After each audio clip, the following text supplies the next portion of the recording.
లగచర్ల ఘటనపై జాతీయ మానవ హక్కుల కమిషన్ ఇచ్చిన నివేదిక ఇప్పుడు దేశవ్యాప్తంగా చర్చనీయాంశమవుతోంది. నివేదికలో అంశాలు షాకు గురి చేస్తున్నాయి. పోలీసులు పరిధి దాటి ప్రవర్తించిన అంశాలు వెలుగు చూస్తున్నాయి. మహిళలను లైంగికంగా వేధించటం, సంబంధం లేని వ్యక్తులను అదుపులోకి తీసుకుని కొట్టిన ఘటనలు తెలంగాణ రాజకీయాలను కుదిపేస్తున్నాయి.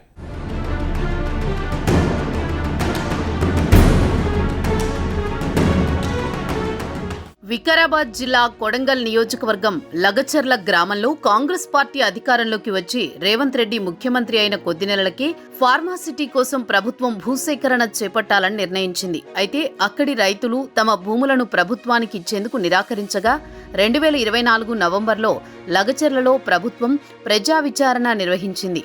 ఈ సందర్భంగా గ్రామస్తులంతా ఏకతాటిపై పెద్ద ఎత్తున వ్యతిరేకించారు.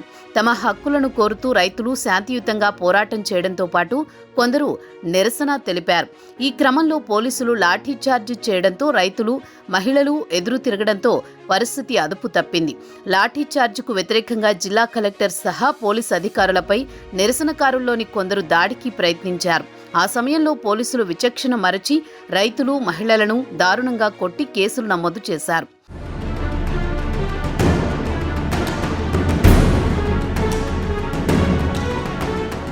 ఈ ఘటనల వెనుక ప్రతిపక్షం ఉందంటూ రాష్ట్ర ప్రభుత్వం దర్యాప్తు జరిపి పలువురిని అరెస్టు చేసింది. ప్రధానంగా లగచర్లలో కలెక్టర్ సహా పోలీసు ఉన్నతాధికారులపై దాడి ఘటనపై రిమాండ్ రిపోర్టులో బీఆర్ఎస్ వర్కింగ్ ప్రెసిడెంట్ కేటీఆర్ పేరును పోలీసులు చేర్చారు. కేటీఆర్ ఆదేశానుసారమే పట్నం నరేందర్ రెడ్డి అధికారులపై దాడికి ప్లాన్ చేశారన్నది పోలీసుల అభియోగం. ఫార్మా భూములకు అధికారులు నిర్వహించనున్న గ్రామ సభలో గొడవ చేయాలని బోగమాని సురేష్కు పట్నం నరేందర్ రెడ్డి బాధ్యతలను అప్పగించారని, ప్రభుత్వాన్ని అస్థిరపరిచేందుకు ప్లాన్ ప్రకారం కుట్ర జరిగిందని పోలీసులు పేర్కొన్నారు. అవసరమైతే అధికారులను చంపేందుకు సైతం వెనుకాడకూడదని నిందితులకు ఆదేశాలు వెళ్లినట్లు పోలీసులు రిమాండ్ రిపోర్టులో వెల్లడించారు. దాడికి సంబంధించి మనుషులను అరేంజ్ చేయించడం, కర్రలు, కారంపొడి, రాళ్లు ఇలా ఆర్థికంగా ఇటు మనుషులను అరేంజ్ చేసేందుకు సురేష్కు పట్నం నరేందర్ రెడ్డి సహకరించినట్టు పోలీసులు రిమాండ్ రిపోర్టులో రాశారు. హకీంపేట్, పోలేపల్లి, రోటిబండ తండా, పులిచెర్ల తండా, లగచర్ల గ్రామాల రైతులను తన అనుచరుడు భోగమోని సురేష్ ద్వారా నరేందర్ రెడ్డి రెచ్చగొట్టినట్లు పేర్కొన్నారు. అవసరమైతే ప్రభుత్వ అధికారులను చంపేందుకు కూడా వెనుకాడాల్సిన అవసరం లేదని తేలిందని పోలీస్ రిమాండ్ రిపోర్టులో రాశారు. తద్వారా ప్రభుత్వాన్ని అస్థిరపరచాలన్నది అసలు కుట్ర. ఇందుకు పార్టీకి సంబంధించిన కీలక నేత నుంచి ఆదేశాలు, సహాయ సహకారాలు ఉంటాయని, రేపు ఏ ఇబ్బంది ఎదురైనా ఆయనే చూసుకుంటారని హామీ కూడా వచ్చిందని ఆ కీలక నేత కేటీఆర్ఏనంటూ పోలీసులు పేరును సైతం రాశారు. అప్పటికే పట్నం నరేందర్ రెడ్డిని అరెస్ట్ చేసి వికారాబాద్ తరలించిన తర్వాత విచారణలో ఈ విషయాలు వెల్లడైనట్లు తెలిపారు.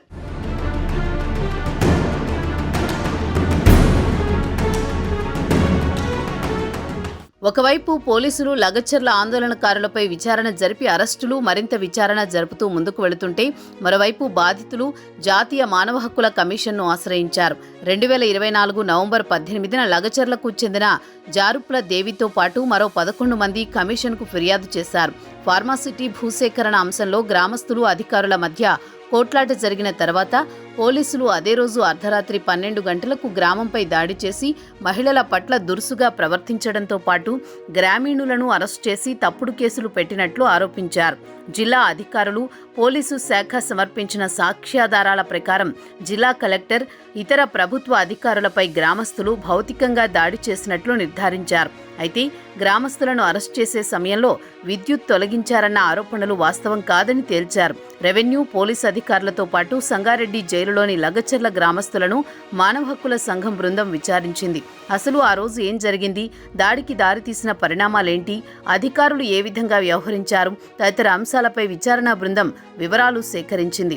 ఎన్హెచ్ఆర్సీ న్యాయ విభాగం డిప్యూటీ రిజిస్ట్రార్ ముఖేష్, ఇన్స్పెక్టర్లు యతిప్రకాష్ శర్మ, రోహిత్తో కూడిన బృందం 4 గంటలకు పైగా ములాఖత్ నిర్వహించి అధికారులు, పోలీసుల ప్రవర్తనపై ఆరా తీసింది.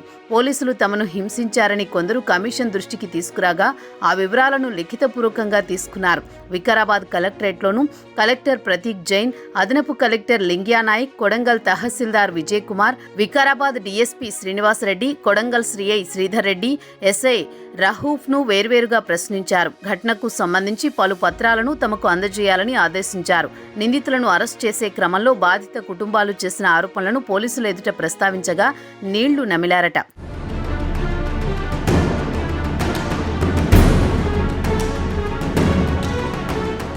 అలా జాతీయ మానవ హక్కుల సంఘం దర్యాప్తులో వెలుగు చూసిన అంశాలతో లగచర్ల గ్రామం ఇప్పుడు కేంద్రంగా దేశవ్యాప్తంగా చర్చనీయాంశమైంది.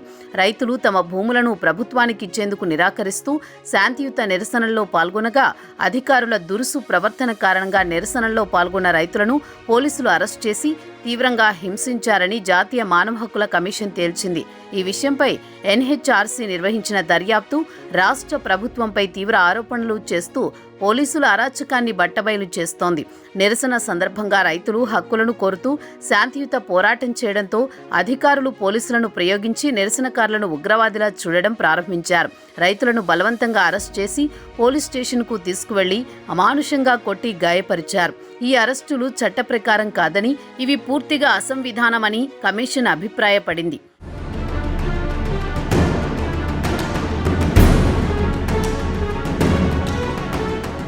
గ్రామంలో నిరసన చేసిన వ్యక్తులను మాత్రమే కాకుండా అసలు ఘటనా స్థలంలో లేని వారిని కూడా లక్ష్యంగా చేసుకుని పోలీసులు అరెస్ట్ చేసినట్లు నివేదిక వెల్లడించింది. ఫార్మాసిటీ భూసేకరణపై ప్రజా విచారణకు వచ్చినప్పుడు కేవలం గ్రామస్తులు నిరసన మాత్రమే తెలిపారు. కానీ మరికొందరు బయట వ్యక్తులను సైతం అధికారులపై దాడి చేశారనే ఆరోపణలతో పోలీసులు కేసు నమోదు చేశారు. పరిగి పోలీస్ స్టేషన్కు తరలించి హింసించిన వారిలో నిరసన సమయంలో అక్కడ లేని అనేక మంది పోలీసులు తీసుకువెళ్లారని, ఇళ్లలోని మహిళలను కూడా పోలీసులు వేధింపులకు గురిచేశారని నివేదిక పేర్కొంది. కొందరు మహిళలు లైంగిక వేధింపులకు గురయ్యారని నివేదిక స్పష్టం చేసింది. ఒక మహిళకు ఎడమ తొడపై గాయమైనట్లు డాక్టర్ ధృవీకరించారు. రాత్రిపూట అరెస్టు చేసిన గ్రామస్తులను పరిగి పోలీస్ స్టేషన్లో కొట్టి హింసించారని, మెజిస్ట్రేట్ ముందు ఈ హింస గురించి చెప్పవద్దని పోలీసులు వారిని బెదిరించారని ఎన్హెచ్ఆర్సీ తన రిపోర్టులో స్పష్టం చేసింది. అందుబాటులో ఉన్న వాంగ్మూలాలు, దస్తావేజులు, రికార్డులను బట్టి పోలీసులు, స్థానిక అధికారులు దురుసుగా వ్యవహరించినట్లు కనిపించిందని ఎన్హెచ్ఆర్సీ నివేదికలో పేర్కొంది.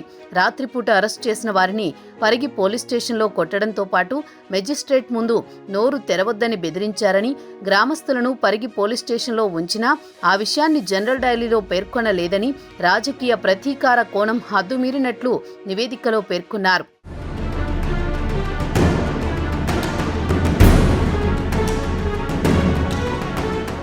ఈ ఘటనలో రాజకీయ కక్ష కూడా స్పష్టంగా కనిపిస్తోందని కమిషన్ అభిప్రాయపడింది. ప్రతిపక్ష బీఆర్ఎస్, బీజేపీ కార్యకర్తలను పోలీసులు లక్ష్యంగా చేసుకున్నారని, ఘటనలో ఎలాంటి సంబంధం లేకపోయినా వారిని అరెస్ట్ చేసి హింసించారని ఎన్హెచ్ఆర్సీ పేర్కొంది. ఆశ్చర్యకరమైన విషయమేమంటే రాజకీయ పార్టీలకు అతీతంగా అన్ని పార్టీల కార్యకర్తలు నిరసనల్లో పాల్గొన్నప్పటికీ ఒక్క కాంగ్రెస్ మద్దతుదారుడిపై కూడా కేసు నమోదు చేయలేదని, ఎవరినీ అరెస్టు చేయలేదని నివేదికలో వెల్లడించారు.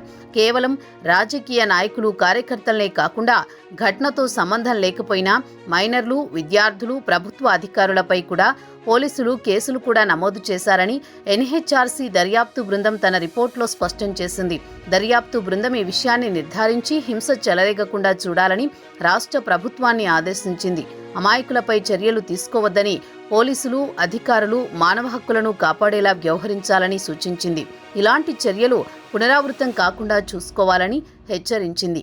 ఈ ఘటనపై 6 వారాల్లో నివేదిక ఇవ్వాలని ఆదేశాలు జారీ చేసింది.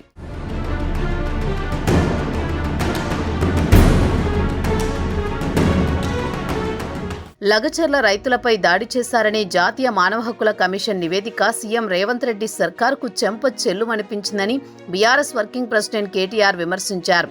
హైదరాబాద్ నందినగర్లోని నివాసం వద్ద తనను కలిసిన లగచర్ల బాధితులను కలిసిన అనంతరం మీడియాతో మాట్లాడుతూ లగచర్లలో 40 మంది రైతులను జైల్లో పెట్టి కాంగ్రెస్ ప్రభుత్వం చిత్రహింసలు పెట్టిందన్నారు. హిరియా నాయక్ అనే రైతుకు గుండెనొప్పి వస్తే సంకెళ్లతో హాస్పిటల్కు తీసుకువెళ్లారని, మానవ మృగాల్లా రేవంత్ రెడ్డి ప్రైవేట్ సైన్యంలా పోలీసులు వ్యవహరించారన్నారు. లగచర్ల గిరిజన ఆడబిడ్డలను జాతీయ మానవ హక్కుల కమిషన్, ఎస్సీ, ఎస్టీ కమిషన్ దగ్గరకు తీసుకువెళ్దామని, రైతులను చిత్రహింసలు పెట్టారని జాతీయ మానవ హక్కుల కమిషన్ కమిటీ చెప్పిందని కేటీఆర్ పేర్కొన్నారు. లగచర్లలో భూసేకరణను ప్రభుత్వం వెంటనే నిలిపివేయాలని, రైతులపై దాడి చేసిన పోలీసులను ప్రభుత్వం సర్వీసు నుంచి తొలగించాలని డిమాండ్ చేశారు. పోలీసులపై చర్యలు తీసుకోకపోతే మళ్లీ సుప్రీంకోర్టుకు వెళ్తామన్నారు. కొడంగల్ ఆడబిడ్డలకు రేవంత్ రెడ్డి క్షమాపణ చెప్పాలని డిమాండ్ చేశారు. రేవంత్ రెడ్డికి సిగ్గుంటే స్థానిక ఎమ్మెల్యేగా, రాష్ట్ర హోంమంత్రిగా, సీఎంగా సిగ్గుపడుతూ ముక్కునేలకు రాసి ఘటనకు బాధ్యత వహించి తన పదవికి రాజీనామా చేయాలన్నారు. ఎవరైనా అధికారులు లగచర్లలో ఓవర్ యాక్షన్ చేస్తే తమ ప్రభుత్వం వచ్చాక వదిలిపెట్టమన్నారు. అధికారులు రిటైర్డ్ అయినా వాళ్లను పట్టుకుని వచ్చి శిక్షిస్తామని కేటీఆర్ హెచ్చరించారు. ఎక్స్ట్రాలు చేసి ప్రజలను చిత్రహింసలు పెట్టి ఆడపిల్లల మీద అఘాయిత్యాలకు పాల్పడ్డ పోలీస్ అధికారులను డిస్మిస్ చేయాలన్నారు. భూసేకరణ కూడా చట్టవిరుద్ధంగా జరిగిందని ఎన్హెచ్ఆర్సీ చెప్పింది. దొంగచాటుగా భూసేకరణ చేయడం ఆపకపోతే కంటెంప్ట్ ఆఫ్ కోర్ట్ అవుతుందని కేటీఆర్ పేర్కొన్నారు. సొంత నియోజకవర్గ రైతులను దారుణంగా కొట్టించిన రేవంత్ రెడ్డికి సిగ్గు ఇజ్జత్ లేదన్నారు. పోలీసులు తమపై లైంగిక దాడి చేశారని లగచర్ల మహిళలు ఎన్హెచ్ఆర్సీ బృందానికి తెలిపారు. రాత్రిపూట గ్రామంపై పోలీసులు దాడి చేసి మహిళల తొడలపై దారుణంగా కొట్టి జడ్జి ముందు చెప్తే ఇంకా దారుణంగా కొడతామని బెదిరించారని గిరిజన మహిళలు ఎన్హెచ్ఆర్సీ వాళ్లకు చెప్పారని కేటీఆర్ తెలిపారు.